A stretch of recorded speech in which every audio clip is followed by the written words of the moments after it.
Hello and welcome. My name is Dr. Faruk Rahmanovich, and again, I'm joined by Brother Kareem. Assalamu alaikum, everyone. In this series, we're doing a chapter-by-chapter exploration of Sayyid Hussein Nasr's book, A Young Muslim's Guide to the West, and we'll be focusing on one portion of a chapter in these sessions and delving more deeply into the ideas within the passage. Ideas like what implications can you draw, what conclusions you can come to, and showing you generally how to read these kinds of complex texts more closely.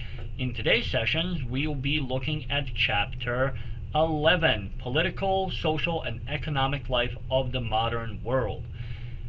So, I feel like this chapter is sort of a lot more up your alley here, so I will let you start us off and tell us what really caught your attention here.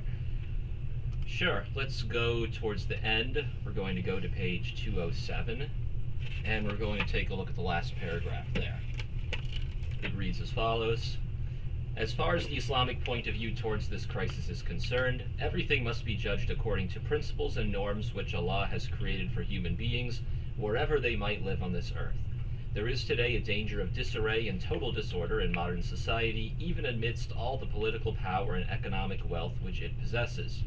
It is necessary for young Muslims to know in depth the causes of this crisis beyond the facade of worldly success, and at the same time to avoid much of the shallow criticism of, quote, Western decadence, unquote, which has become fashionable in the Islamic world during the last few decades. Much of this kind of criticism is unaware of the deeper roots of the crisis at hand, and has not come to terms with the reality of the presence of other forces in the West itself, which are rooted in religious and traditional values, and which are themselves seeking to correct existing deviations and to prevent the terrible social disintegration which the modern West is facing. Now, in the first sentence, he does say, this crisis, right, as far as the Islamic point of view towards this crisis is concerned. So we do want to go and look back at the previous paragraph. What is the crisis that he's referring to here? He says, in conclusion, it must be mentioned that one hardly needs to be a prophet to realize that there exists a profound crisis within the modern world, in all domains, especially the social and economic. He then goes on to mention some of the factors of this crisis. He says it continues and in fact intensifies as one observes in the social domain, where alienation, crime, use of drugs, and many other social ills threaten the very fabric of modern society, and in the destruction of the environment, where the very existence and everyday functioning of the modern world threatens the balance of the natural environment and the future of human life on Earth. So, our first issue here that he raises in the first sentence is that we need to look at the Islamic point of view regarding this crisis. Now, since we are looking at the conclusion, this is one of the last three paragraphs that serves as the conclusion for the chapter, it is important to have a good understanding of what's in the chapter before it, right? Which is why it can be a really good idea to take notes as you're going through the chapter. When you get to the conclusion, you want to be thinking about or referencing back to the things that you read earlier. The likelihood that you remember just off the top of your head everything that Nasr has said in this chapter, or any of the chapters for that matter, is exceedingly small. So when you're dealing with a complex text, you want to make sure you have, you're taking good notes. You can put them in some sort of an outline form. You can write quotes as to the things he's saying. You can add in some of your own insights into it, but you want to make sure that you have something to go back to. So, taking a look back towards the beginning of the chapter, one big distinction that Nasr draws here is between Islam, Christianity, and then the more modern secular world, right, as three distinct groups or three distinct philosophies here. So, in Islam, religious and political authority both come from revelation. Nasr says near the beginning of the chapter that the Prophet was the founder of both the religion and the first Islamic state. And so we have both religious authority and political authority, or as he also refers to it, spiritual authority and temporal authority. In Christianity, this is separated from the beginning. There's the quote in the Bible, give unto God what is God's and give unto Caesar what is Caesar's. That already helps to establish this delineation between the two of them. Spiritual authority is supposed to be above temporal authority in the Christian understanding, in that, the Pope blesses, legitimizes these kings and emperors. Now, that lasts for a little while, but it starts falling apart eventually. We have temporal authorities, which we, for right now, will just refer to as like kings and emperors and such, who begin to view themselves as being independent of spiritual authority. There's an incident in France where a pope was kidnapped and imprisoned in the 14th century that Nasr references as well at this point. Move forward to the time of the Renaissance, and what he refers to as the mercantile class rises up, which is oftentimes also referred to as the bourgeoisie, especially in Karl Marx's writings. So the dominance of the bourgeois mercantile class eventually leads to Marxism, then.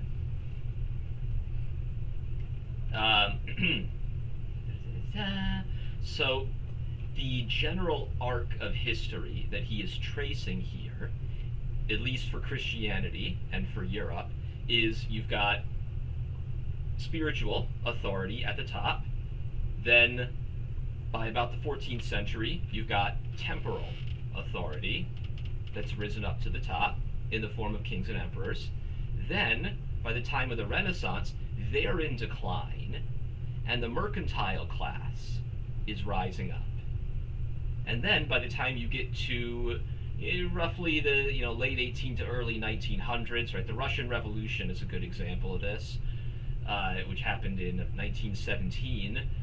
You've got a major backlash against the bourgeois class. The French Revolution, though, which was in the early 1800s, can be a good example of this too. Right, that was more of a rising up against the aristocracy and the monarchy of that time. But it ended up in the same kind of place, which was supposed to be the people are now in charge. Now, we know this really only exists to some extent, right? I don't know how many people you'll find who really actually believe that the people are in charge in the West. You've got all sorts of critiques of that. You've got people who will say, no, it's the corporations who are all in charge. No, it's really the government. The idea of the Romans' bread and circus, right? Oh, they're all just keeping us distracted, right? They're really in charge. At least nominally, the people are supposed to be in charge through democratic processes such as elections, legislatures, and such. So, another point he makes here is that this process doesn't eliminate the previous groups, at least generally. It does not eliminate them entirely. So, the church recedes from power, but does not disappear completely. The church not only, of course, still exists today, but you can still see a significant amount of influence, especially here in America, of religious teachings on a lot of people. The kings may have mostly gone away, but in some countries they still exist, at least in some sort of a symbolic kind of role.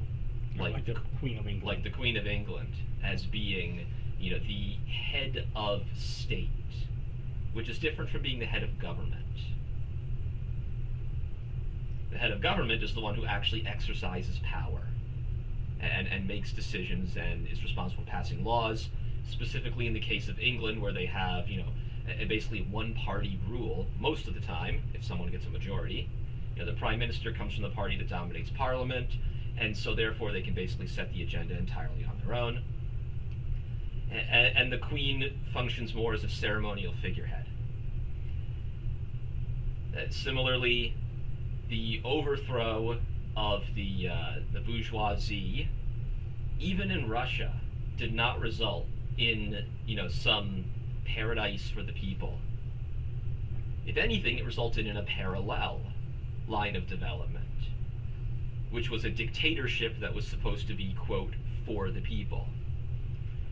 And it's supposed to be temporary, right? That's Yeah. Lenin's idea of the vanguard. You have the masses of people who are uneducated, and thus, if you just give them power, what is understood is that the aristocracy is going to sort of misuse and abuse them until they get back in power, and so the idea is that you have a temporary sort of communist vanguard while the people get educated and the main sort of systems are in place, and then people will take over. It seems to never ever get to that Oh, yeah, point. of course. But and I mean, certainly it's not like Russians are the only ones that tried the vanguard approach. But yeah, it's never.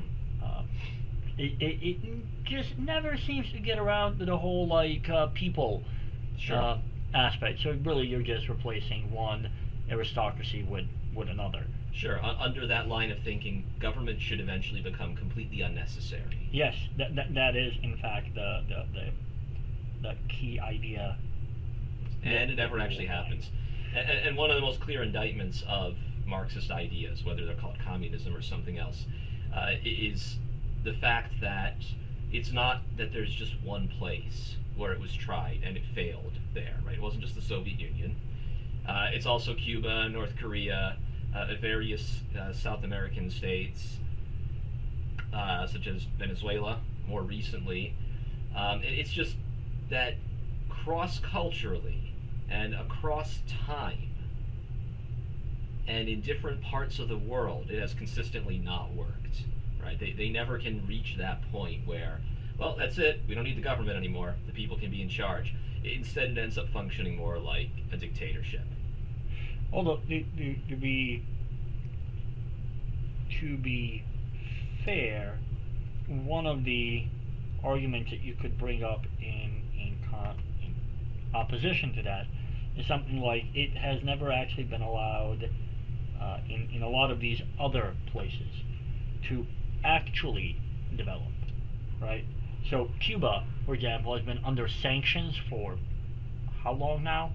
Sure. Right, and that means that it's not actually able to develop naturally. You have these very artificial circumstances that are imposed on it. North Koreans might actually argue the same thing, right? So something like, if only we weren't prevented from actually being able to create and trade freely with others, then the situation would look rather different. But because you have these political points of opposition that had already gotten into power by the time that we finally took power for ourselves, we've been sort of stymied every step of the way. I'm not saying that's a good argument, Sure. but it is an argument. Sure. That's not just one of those like, oh, it hasn't been tried. Like, no, it's been tried, but you can say that it's always been tried under very artificial conditions. Sure. And not to be glib here or anything, but as you're saying this, I was thinking, yeah, back when I was in college, I thought exactly that too. Right? Nice. I mean, I wasn't a communist or anything in college, but at least at that point in time, I thought, well, I mean, it didn't really get a fair shake. There are some rather serious problems with that line of reasoning. The biggest one being that the Soviet Union didn't have that problem. They had, I mean, roughly 1/3 of the world under their sphere of influence. So unless you're insisting that everything must be communist in order for it to be, in order for it to get a fair shake, then it doesn't really work.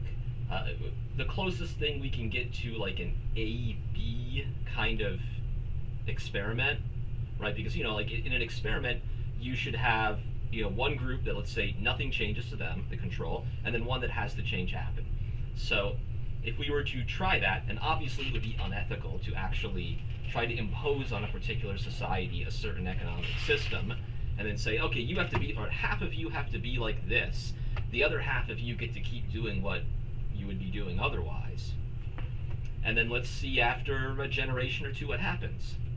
That may be unethical, but we basically have the closest thing to that with, say, West Germany and East Germany.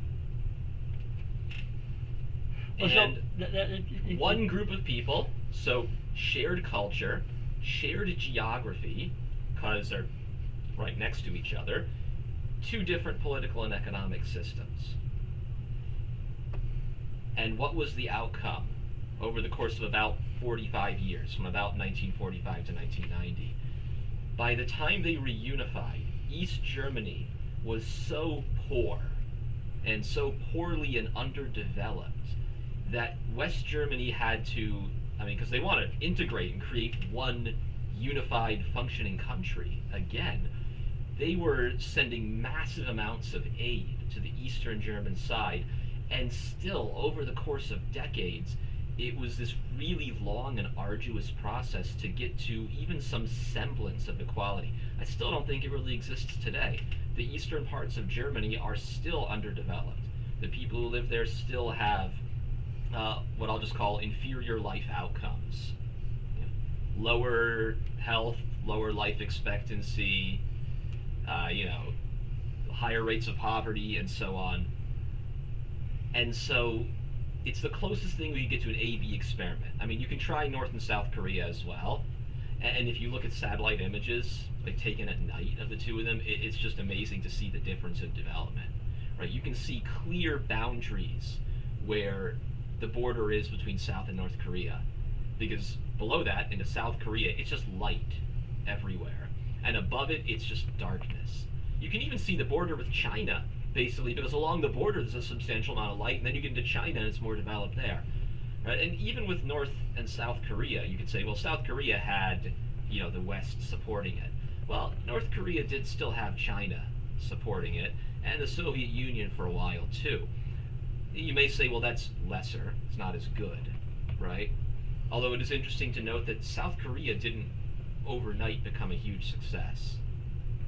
It actually took it a few decades before it really started developing. Anyway, I don't want us to get off on a tangent here.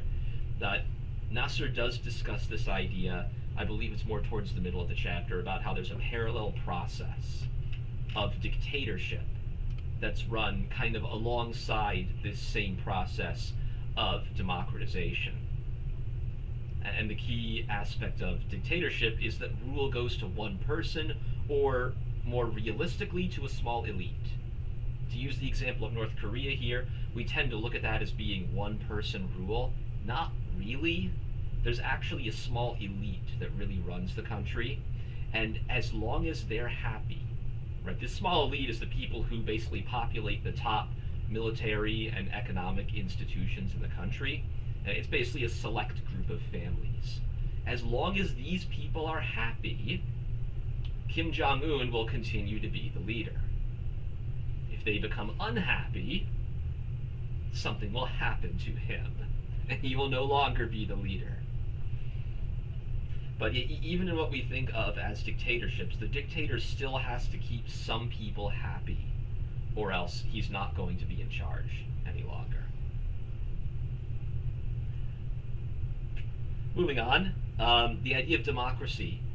He does not necessarily expect that people are all going to look at democracy the same, because that's not realistic here, right? Democracy doesn't mean the same thing in different cultures.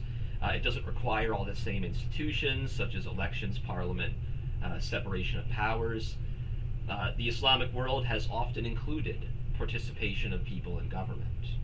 So if your entire definition of democracy is just, well, the people participate in government, then you can certainly say that the Islamic model of governance is compatible with democracy. It's just if you insist on it has to be the Western style of democracy, that it becomes a problem. Well, the thing that's new in the Western style of democracy is the idea of a nation as a sovereign entity, right? Sure. And you see this start to get really codified through the Treaty of Westphalia, because you have this clause in there that says something like any practice that a state engages in is ipso facto legitimate. So there is no external standard to which any state is held for its domestic policies. So long as whatever the French extermination of the Huguenots is like a decent example here. The Huguenots were a Protestant group inside of France. And because they were completely inside of France, anything that the French government did to them was considered a domestic matter. And so it doesn't matter that the French government decides to commit genocide on that part of its population.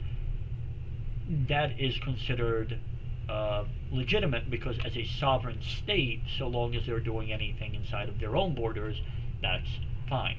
Islamically, the state can't ever be sovereign in that way, because it is always under a set of rules that are not up to it. So can you vote on things? Yes, but you are voting, and we talked about this a number of sessions ago, inside of that frame, right? You have that canvas, you can paint whatever you'd like, so long as you're inside the frame. And that frame is the part that's sort of imposed from above. But there is no way of going outside the frame legitimately. On the West, the idea of a frame, or like what it is entirely sort of self-determined by a state. Yeah. And that's really that primary difference. It's not the difference isn't in whether people can participate or not, because even when you look at you don't have to just look at Islamic empires. You can look at things like the Roman Empire, right? Every province had a governor, and the governor was responsible for stuff that goes on there. But in order for that governor to be able to effectively govern, other than essentially military moments, that governor had to, work with leaders of particular sort of ethnic or religious groups of people there in order, like, to work out what's going to work and not work in order to speak back to the empire itself. So every empire in essence requires some degree of other people participating in it in order to keep running smoothly. So that part of it isn't really the issue. The participation is very scarcely an issue. The limits of legitimate authority is where the issue really arises. Mm-hmm. And this is what Nasr is saying in the first sentence of the excerpt that we're looking at here, where he says that everything must be judged according to principles and norms which Allah has created for human beings wherever they might live on this earth. So in the nationalistic Westphalian view, it's essentially radical individualism for nations. Yes. Right? Nations as individuals. Or actually, at the time, as extensions of the will of their sovereign. So the sovereign is really a nation unto himself. And whatever he decides, or whatever the he is, whether you have a parliament or you have a king, it doesn't really matter. But that body is the thing that embodies sovereignty and is the nation itself. And that is largely held up to the modern time. There is an effort over the last, about 80 years now, right? So it's crazy to think of how long it's been since 1945. Yeah, or so. It's about 75 years at this point. With the formation of the UN, one of the purposes, I guess you could say, the UN was supposed to be to prevent future wars, and it was supposed to do that through something called collective security. Well, part of that then is supposed to be the idea that other countries can actually get involved. Now, I'm sure we've discussed this before, but that doesn't mean that they should, right? But was it your thesis or your dissertation that was basically discussing how, what a horrible idea it's been that when we do get involved? Yes, humanitarian military intervention. But before we sort of get into that, it's actually, according to the UN, it's not at all clear that you can get involved. The UN Charter has contradicting lines, because one of the original charter lines says something like, no part of this document shall be taken as abridging the sovereignty of any nation, even though later resolutions do in fact read exactly as if what they're doing is abridging the sovereignty of the nation. So this is why, for example, we want to get involved somewhere, and we go through the UN, and like Russia or China or any of the other veto members get to go like, no. because it's part of, like, what they're always falling back on is that clause that says no, you can't mess with domestic policy of a country, period. Mm-hmm. And they find that to be in their best interest to support, because that supports their geopolitical agenda. And we keep finding it in our supposed best interest, because it never actually works out that way, to keep getting involved. And then we cite something like was it 2004, 2003, the responsibility to protect, which says something like, we have to go in and protect people who are under attack by their own government, and blah blah blah. So yeah, even the UN Charter isn't actually clear on that, or rather, it is self-contradictory on that.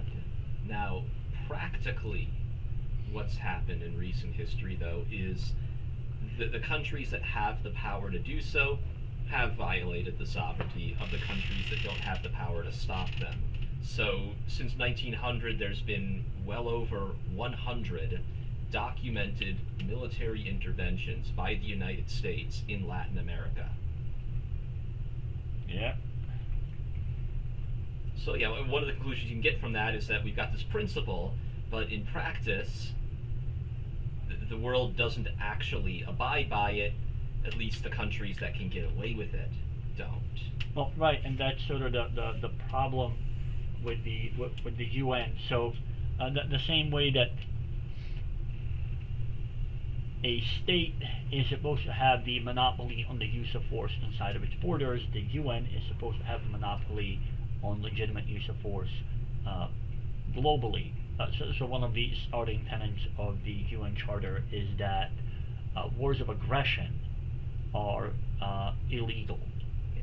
Wars of defense are legal, and defense of allies is legal, which I think is kind of hilarious, because World War I starts because of defense of allies. Yeah. But the question of enforcement is always the ultimate question. So if somebody breaks a law, who gets to enforce the rules?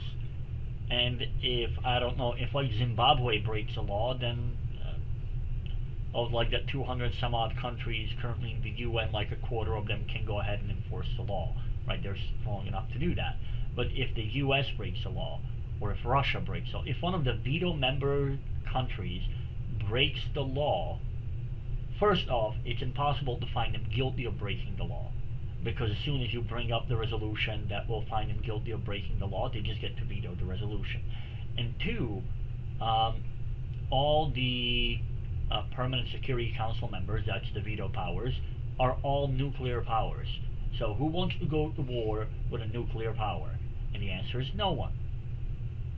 And so, ta-da, there is no enforcement of that. And on top of that, if a close ally of a permanent member decides to do something funky, they know that they can count on their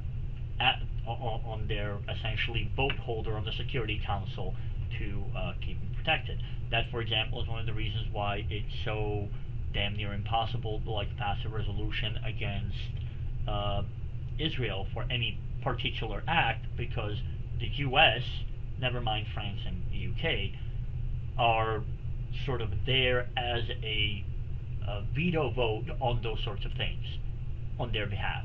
And so it turns out that really what you've done is you've created this level of sort of aristocracy along the top. It's absolute sovereignty for 5 Yes. countries. Yes. Limited sovereignty for everyone else. And it's not even limited sovereignty. It's like sovereignty at the will of the 5 sovereign nations. Mm-hmm. Because as soon as they feel like denying your sovereignty, they can with impunity.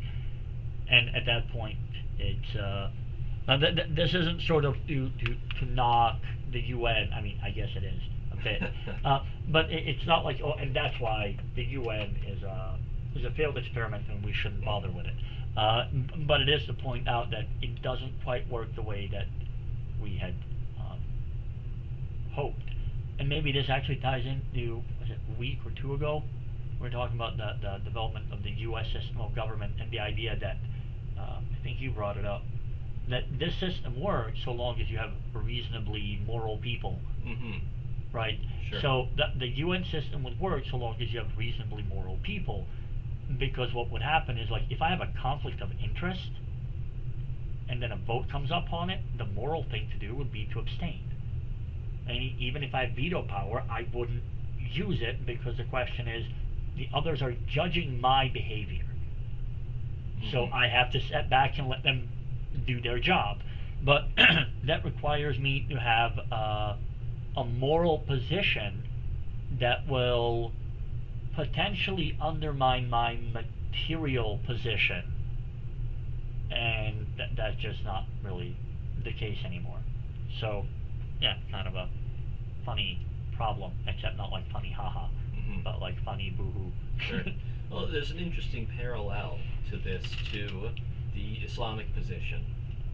It's not a parallel in the sense that it's good, but there is a parallel here. So if in the Islamic system, sovereignty is ultimately only the province of God, and everyone else has to follow Allah's rules. In this system, it's the province of the very powerful countries, and everyone else is fine as long as they're following the rules. If they don't follow their rules, then they are liable to be invaded.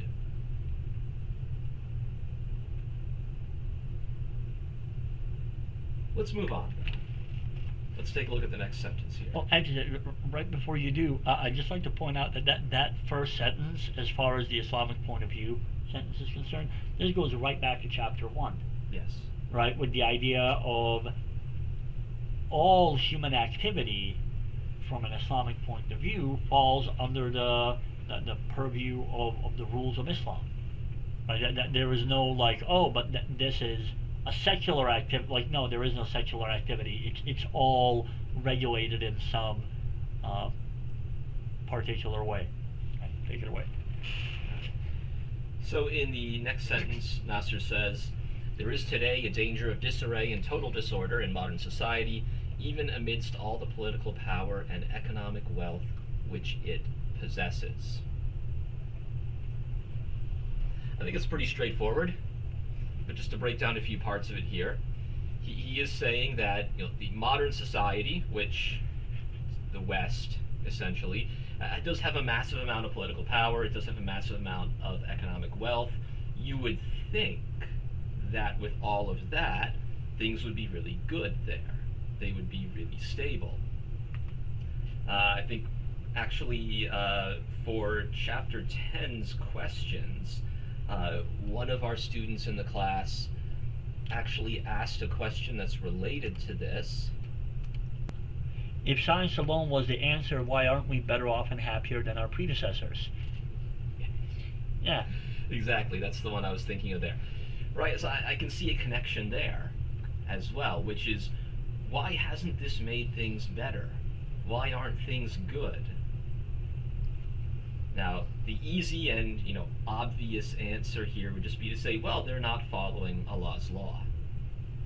I think we want to get a little more in depth than that, but that's probably the starting point that a lot of Muslims would look at. They would just say, and this is connected to what he says in the next sentence, where the shallow criticism of Western decadence, right? That's the explanation behind the answer to both of these questions. It's just, well, the West is materialistic. They've done all of these, horrible things in the name of materialism and advancing their own interests, and the average person is very materialistic, and they're not living their life in accordance with Allah's will. And I think that's largely correct, but I think we can probably do better than that. As Nasr says here, that he does refer to it as a shallow criticism. So if I may jump in, this idea of like, oh yeah, we just need more time, or we just have to get more into it, or this is. So I'll put the link to the text down here. You just want to look at chapter 1 of the entire book. It's Michael Polanyi's Meaning. The book is called Meaning. Chapter 1 is just a sort of little history introduction, and he sort of actually talks us through the generation of this idea. Science will solve all our problems. Science will usher in this new utopia, and this is being built off of this Marxist idea at the time. He's sort of walking us through how we get to the horrors of World War I and II. And the answer to their question of like, well, why aren't we there yet? Was like, well, you have these things that are standing in your way. You have these structures that have to be abolished, and these structures included stuff like the bourgeoisie control over the means of production, the hold of religion over people, so that they weren't sort of buying into the system, so on and so forth. And then this both pushed for and justified the kinds of global destructive behaviors. Because like, oh no, we're driving towards utopia, right? Like if we can only kill off the bourgeoisie, take all the stuff, kill off all of these sort of preceding systems that have been in place for like, depending on where you are on the planet, but from like 5,500, 6,000 years ago until present. If we can only get rid of all of that, then science will give us marvels and wonders, and we will all be happy. And then you take a look at what happened, and the answer is like, no, that doesn't work. But we are so heavily invested into science in a way that we weren't heavily invested into Marxism in the West, that even though we've ditched Marxism, we're not okay sort of honestly taking a look at where the application of science as we have developed it is actually leading us. So we don't want to sit there and admit that like, hey, this thing doesn't actually seem to work, at least not the way that we've been pitching it. And so there's still this push for like, oh, the utopia is coming. If we just had a little bit more science, and if we just got rid of some of these people who don't believe in it, then everything would be peachy keen. Sure. To use a phrase that is so out of date. It was out of date when I learned it. Right, so if we want a good answer to these questions, Nasr provides the answer in the earlier chapters of the book. In chapter 9, he goes through the history of philosophy and the development of philosophy in the West. In chapter 10, he goes through science and technology. And even in the previous chapters where he discusses those same issues from an Islamic standpoint, he makes reference to these things as well. So here's a good example of where you can't just read this part or even read this chapter and necessarily understand the point that he's making. Because these problems with modern philosophy and with modern science are matters that he's discussed in at least some depth in the previous chapters of the book.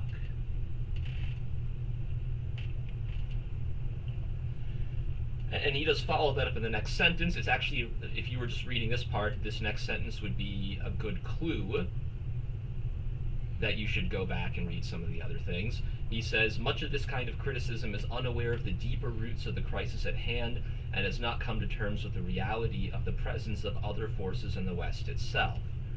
And this sentence keeps going on, but we'll just stop there for a second. Because those other problems, those deeper roots of the crisis, and the reality of the presence of these other forces in the West is not something that he is just positing at this point and expecting you to know or that he's going to get to later on. He's been talking about these in depth throughout the book up to this point. He's sort of been building up so that he can have this conclusion. Sure. Sure, and we're going to continue to see these throughout the book, just as we've seen them in all the previous chapters, where his ideas in one chapter build on what he says in the previous chapter. Actually, just to jump back for a second on something you said at the very beginning, the idea of taking notes. One of the things that I highly recommend to all my students, especially when dealing with these complicated texts, is you should be reading this in a way that, like, you read a paragraph and then you stop and then you summarize that paragraph for yourself in a sentence on the side. And now that should allow you then to reread the chapter just by reading your sentences, and that will actually show you the flow of the argument and where it sort of splits and what it does and whatnot, leading you to the conclusion. And that way, something like a 10-page chapter like this one is roughly, was it like 2 to 3 sentences? So he has like 2 to 3 paragraphs per page. So that's, you're looking at 20 to 30 sentences grand total. So it's a very neat way of doing things. And one of the important things is you can't one sentence summarize a paragraph you didn't understand. And so it actually forces you to like reread the thing until you grasp it, so that you can summarize it for yourself. Sorry, that was my little tangent. No, that's the kind of thing we're trying to do here. Alright, so now this sentence is very long, and if I have one major criticism of Nasr's writing, it's that he almost exclusively writes in these long sentences. Again, not to get us off on a tangent here, but good writing should involve more variation than this. He, especially if you're trying to write for, as this is called, a young Muslim's guide, then you're trying to write for a more common audience. And so some of these parts, like this paragraph, do read more like they're intended for more high-level thinkers, like people with PhDs. Although then again, from what you've told me from some of his other writings, the ones that actually are written for PhDs are even more complex than this. So I think he's actually, he's pretty old now. I think he's like in his 90s. Now? Yeah. So he was probably in his like 70s when he wrote this? Could look it up. Yeah, I think like in his 60s or 70s. But what it meant to be educated when he was growing up is something entirely different than what we think of being educated as these days. If you want a really good way of seeing just how downhill our educational system went, I'll actually put it in the link. There's a 1895 8th grade exam, and see how badly you fail that, because you will fail it. And keep in mind that was expected knowledge for 8th graders. So the level of reading, the level of comprehension, the ideas of history, these are things that you're supposed to have at a way higher level. In fact, I spent the day with my cousin. This is back, I just started college here. And my cousin's a couple of years younger than me, so I was in Bosnia, and I was like, hey, let me come to your high school sort of see what's up. And in Bosnia, we don't have all the weird procedural crap that y'all have here. So I just like showed up and hung out for an entire day. And what they were doing as juniors in high school was more advanced than what we were doing as sophomores in college here. And that's not even like the crazy, like super technical high schools. Hers was sort of considered a general high school. If you go, and like for example, yeah, they were starting to do calculus, and starting to, like scary starting to, and that would have been like freshman, sophomore kind of material if you had gone to a math-oriented high school. If you go to a linguistics-oriented high school, you're supposed to be fluent in 5 languages by the time you're done. And that's still sort of considered easier than what it would have been like a century ago, where education came at such a premium that it wasn't, something that everybody got. It was either you had wealthy parents, or you were really smart, and so you had to sponsor somebody who would pay for you to do that, so that they can get some use out of you later. So Nasr just might be sort of imagining the audience at several levels higher than where they actually are. So I think that might be I don't think it justifies the level of complexity, but I do think it explains it. Yeah. Uh, No, I agree.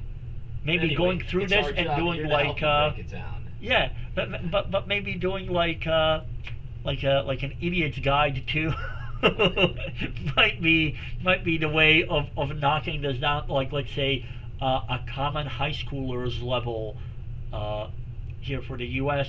and like, especially with digital books now, like every time that there's a thing, putting a link, right? So you can go like, what is this word? Because you've never seen it. Click definition. What is this place? Click map, right? Yeah, that might be a way to go. Sure. So let's break down this sentence then. Much of this kind of criticism is unaware of the deeper roots of the crisis at hand and has not come to terms with the reality of the presence of other forces in the West itself, which are rooted in religious and traditional values. So there are other forces in the West itself which are rooted in religious and traditional values. This is definitely something that he spent quite a bit of time on leading up to this. For example, in chapter 9, with the development of philosophy in the West, he does start by going back, roughly 2,000 years or so, and he is showing how there are a lot of principles, a lot of values that were developed at that time. Yes, there were problems with them, and one of the things he's trying to show is how those led to later problems. But a lot of these values have still stayed intact up to this time, at least among some people in the West. He even makes that point earlier on in this paragraph, or not this paragraph, in this chapter, where he talks about how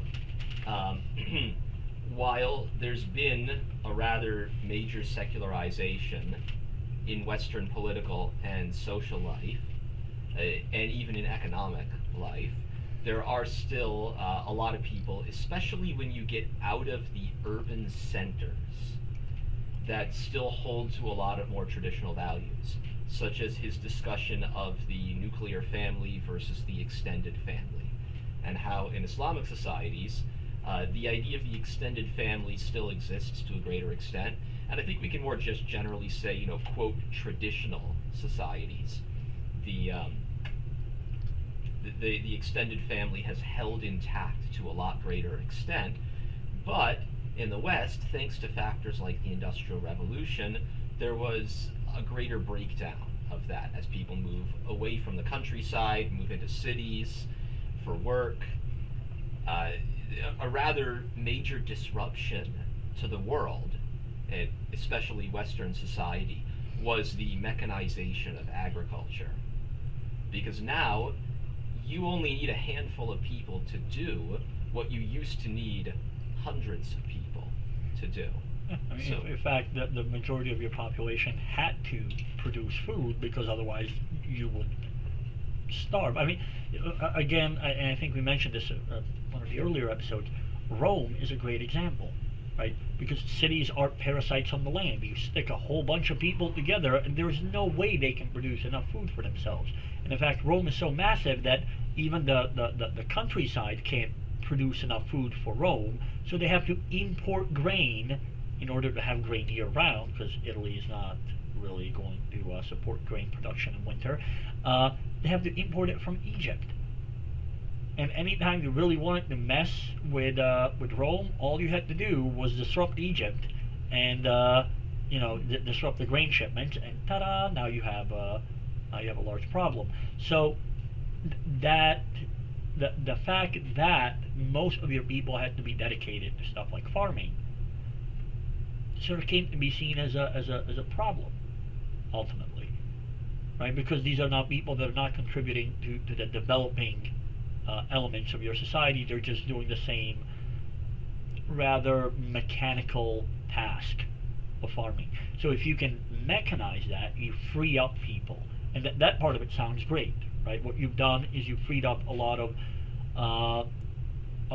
your workforce to go into more interestingly contributing areas of social development. But in order to do that, you have to drag them off of places where they live and their families live, and so you have to alienate them from their family and stick them into this place where they're just sort of stacked on top of other people whom they have nothing in common with, other than geographical location. And and of course you can't give them the same amount of space that they would have, sort of like they had back on the farm. So you are getting the apartments, the cramped quarters, the sort of exploitation in a whole lot of different ways of those same people, as they are now in these new places and they're trying to sort of come up. And there is a trade-off, right? If you're a farmer, all you need is one bad crop, because you essentially get paid once a year. So a bad crop means now you're broke. In the city, you get paid more frequently for your labor, and even if one company goes out of business, you should be able to get hired somewhere else, especially in the beginning parts of this, because there's so much need for labor. But you are now working at the behest of someone else rather than essentially working for yourself, and the thing that you're working on. So Marx actually does have a really good explanation of this idea of alienating you from the work that you do. Right? If you produce a product that you yourself will never be able to afford, right? Sure. You Sure. are so literally separated from the thing that you do that you're no longer in it in the way that you would have been in it before. And then on top of that, the sort of sale value of that commodity as opposed to the wages that you get, so you're not actually getting paid what you have earned. You're always getting paid less, because when you're working for somebody else, they're trying to make money, so you never actually get paid the value of your labor. You get paid the value of your labor minus overhead, and that's that means of production, right? So somebody had to build a factory, somebody has to have the lights on and all the rest of that in order to make it possible for you to work at that factory, and so on and so forth. So you're always actually worse off, is sort of the idea. Okay, let's continue the sentence here. He then says, so for these values, and which are themselves seeking to correct existing deviations and to prevent the terrible social disintegration which the modern West is facing, all of that is an extension of, or you can say they're modifiers for, religious and traditional values, what he says right before that. So these are the qualities of that, or what they are doing. They are seeking to correct the existing deviations. So he's pointed out there's a problem.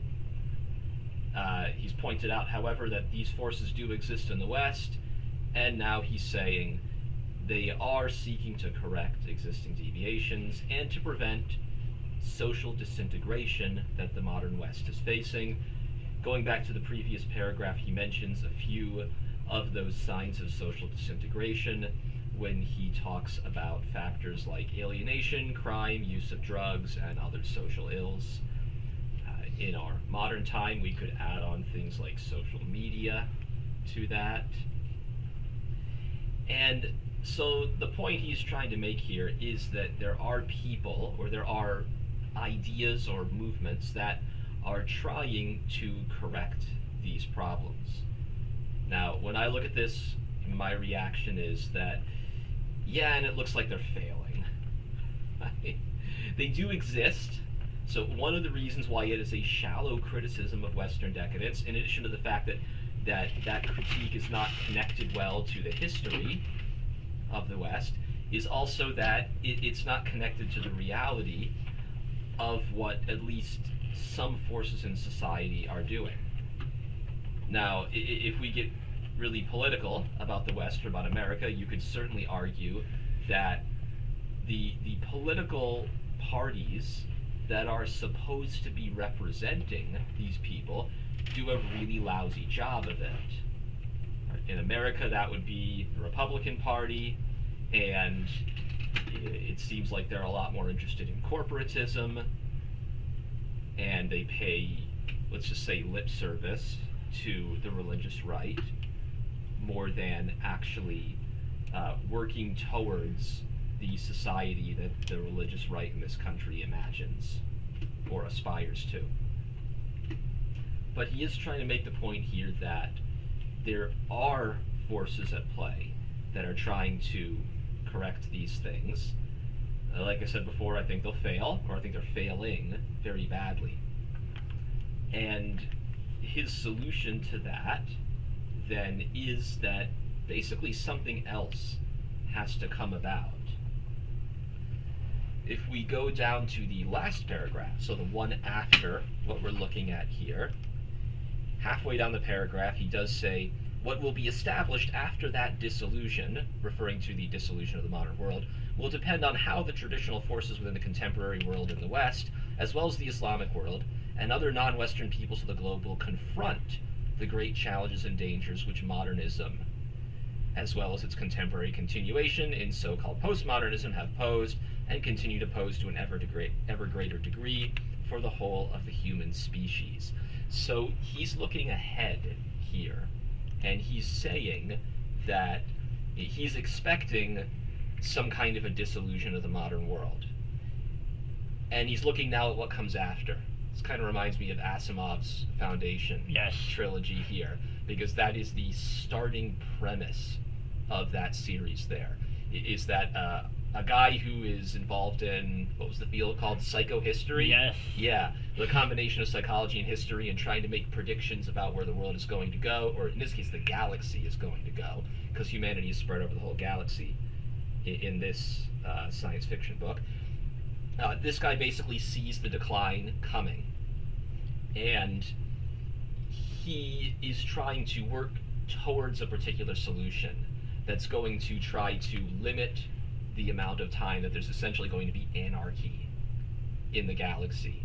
And so he has to have a clear, intentional plan for how you're going to get there. And he has to have, therefore, a society, essentially, of his followers, who are going to be the people who will implement that plan, because it's not going to happen during his lifetime. It's actually going to take many generations for that to occur. And so 1,000 years instead of 10,000 years of chaos. Yes, and similarly, he's saying here that what we do after this dissolution will depend on basically what we're doing now.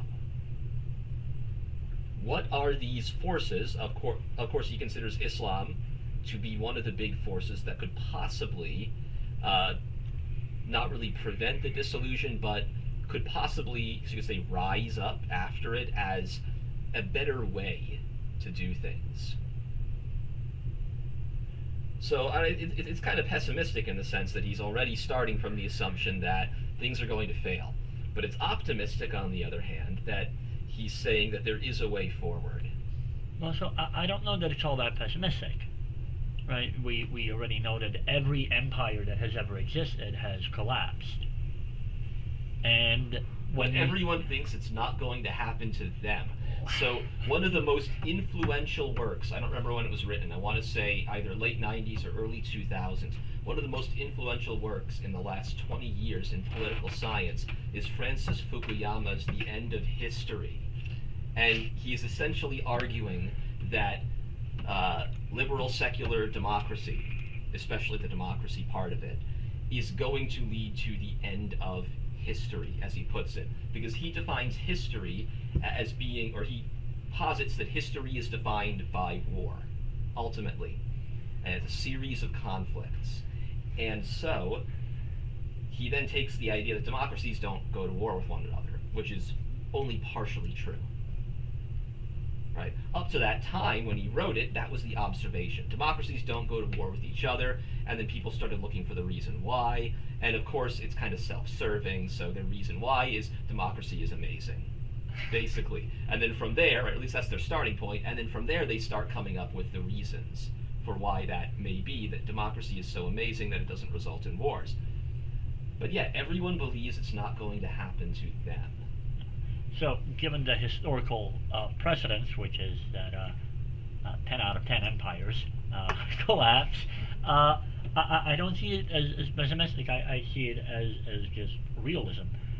And the key sort of point is that what you have to have in order for an empire to collapse, other than like whatever, somebody invading it, and even that's a little iffy, is you have to have internal contradictions that are now core part of the system, and those internal contradictions can't be resolved and you maintain the system. Now, there's two ways that you're going to, quote, resolve this. Either the entire thing falls apart, and then you have to start from scratch, or the proponents of one of those sides, or maybe a third side that comes in, gain supremacy, and then they sort of reorder the system in a let's say, a peaceful way. But either way, the resulting outcome is no longer the thing that you had. Right? So, to turn it into a car analogy, your car will break down. Now, it might break down because you wrap it around a light pole, or somebody smashes into you, or what will happen is the engine is going to start going. It's a necessary feature of what it is to have an engine. Now, if that's the case, you can either rebuild the engine, or you can get a new engine installed. Either way, a core part of your vehicle will no longer be the same. And at that point, you're looking at, well, how can we either fix or replace the engine? Right? And in a way that will keep it from collapsing for a while, at the very least. Now, again, even with a rebuilt engine, you can have a brand new car, drive it off the lot, and boom, accident, and there goes your engine. But outside of that, he's trying to sort of figure out how to keep things going. And I don't think that's a pessimistic outlook, especially not when you, and keep in mind this is 25 years ago, you take a look at it now with all the new ideas that we've introduced, and all you've actually gotten is a multiplication of internal inconsistencies that prevent the whole thing from actually functioning. Alright, with that, I think we're out of time. Yes, we are. Alright, so that was chapter 11, Political, Social, and Economic Life of the Modern World. Thank you guys for listening. If you have questions, leave it in the comments or email us, and we'll see you next week. Take care.